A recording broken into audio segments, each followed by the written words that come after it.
नमस्ते। आज हमारे पास कुछ महत्वपूर्ण वैश्विक घटनाओं से जुड़े आज भी वैसे काफी हलचल दिख रही है सुबह से। हाँ। एक तो बीएससी के मासिक सौदों की एक्सपायरी है आज। हाँ, और सेंट्रल बैंकर्स भी बोलने वाले हैं। पॉवेल, लगार्ड, बेली, काफी कुछ है। बिल्कुल। लेकिन शायद सबसे बड़ी घटना जी। वो जियोपॉलिटिक्स वाली है ना? राइट। अमेरिका ईरान तनाव। हाँ, बिल्कुल। कल देर रात वो जो खबर आई कि ईरान ने कतर में अमेरिकी एयरबेस पर मिसाइलें दागी। हाँ, और दिलचस्प बात यह है, जैसा सूत्रों में कहा गया है, कि ये एक तरह से पहले से बताया हुआ हमला था। हाँ, मतलब रिपोर्ट्स यही हैं कि वॉशिंगटन को जानकारी थी, वो मॉनिटर कर रहे थे। यहाँ तक कि डोनाल्ड ट्रंप ने धन्यवाद भी दिया ईरान को चेतावनी देने के लिए। ये भी अजीब है। हाँ, वो तो है। और इसके फौरन बाद ही राष्ट्रपति ट्रंप ने ट्रूथ सोशल पर घोषणा कर दी। सीधा युद्ध विराम की। हाँ, कि दोनों पक्षों में सहमति बन गई है। ईरान पहले 12 घंटे और इजराइल 24 घंटे बाद युद्ध विराम शुरू करेगा। और उन्होंने मिसाइलों का भी जिक्र किया। जी, कहा कि 14 में से 13 मिसाइलों को रोक दिया गया, डिफ्यूज कर दिया गया। लेकिन कहानी यही खत्म नहीं हुई। ईरान की तरफ से कुछ और बयान आया। बिल्कुल। ईरान के विदेश मंत्री ने एक्स पर, मतलब जो पहले ट्विटर था, उस पर लिखा कि युद्ध विराम पर कोई सहमति नहीं हुई है। कोई सहमति नहीं तो फिर?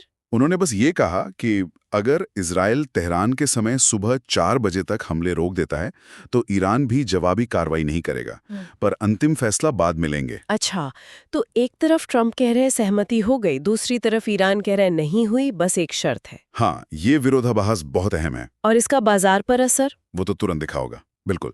कल शाम से ही देखिए अमेरिकी फ्यूचर्स पॉजिटिव थे।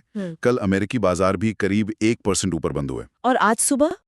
एशियाई बाजार भी मजबूत हैं। तो मतलब बाजार ने ट्रंप की बात पर ज्यादा यकीन किया ईरान के इनकार के बावजूद? ऐसा लग रहा है। या शायद बाजार बस कोई भी सकारात्मक संकेत पकड़ना चाह रहा है, कि शायद तनाव कम हो ही जाएगा, चाहे अभी आधिकारिक बयान कुछ भी हो। सही बात है। और सबसे बड़ा ड्रामा तो कच्चे तेल में हुआ है। हाँ, वो तो कमाल ही हो गया। कल जो तेल $81 के ऊपर था, आज सुबह मैंने देखा $70 के नीचे। बिल्कुल। कल जब अपनी बाजार बंद हुए थे तब शायद $77 के आसपास था, और आज $69, मतलब करीब 11% की गिरावट। इतनी बड़ी गिरावट? आमतौर पर तो ऐसे हमलों से तेल बढ़ता है। सही कहा। लेकिन एक्सपर्ट्स और यहाँ तक कि ओपेक भी वो लगातार कह रहे थे कि ऊंचे स्तर पर तेल की कीमतों का कोई मजबूत आधार नहीं है। अच्छा। उनका मानना था कि सप्लाई की कोई बड़ी दिक्कत नहीं है।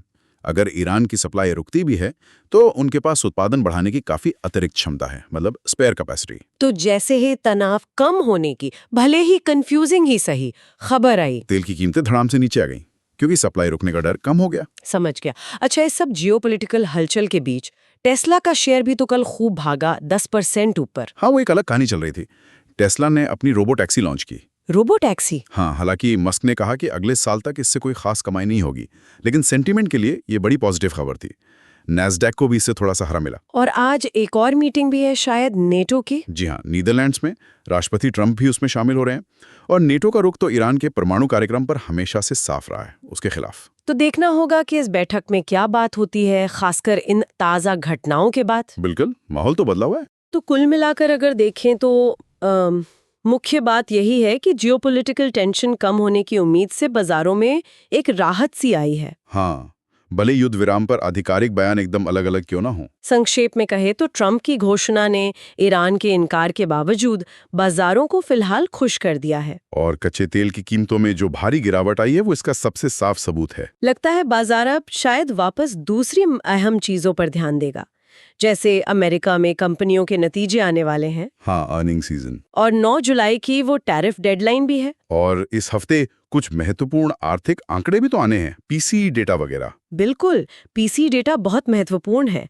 फेड उसी पर नजर रखता है महंगाई के लिए। और फेड चेयरमैन पावेल की गवाही भी है कांग्रेस के सामने। सही। तो फोकस अब शायद इन चीजों पर शिफ्ट होगा। हाँ, लगता तो यही है। लेकिन ये पूरी स्थिति एक बहुत ही दिलचस्प सवाल छोड़ जाती है ना? क्या? यही कि जब किसी इतनी बड़ी घटना पर दो प्रमुख पक्षों से इतने अलग, इतने विरोधाभासी बयान आ रहे हों, तो जमीनी हकीकत को कैसे समझा जाए, किसके बयान को ज्यादा वजन दें? ये सोचने वाली बात है। तात्कालिक असर तो दिख रहा है, लेकिन लंबी अवधि में क्या होगा ये कहना मुश्किल है। बिल्कुल, स्थिति अभी भी काफी उलझी हुई है।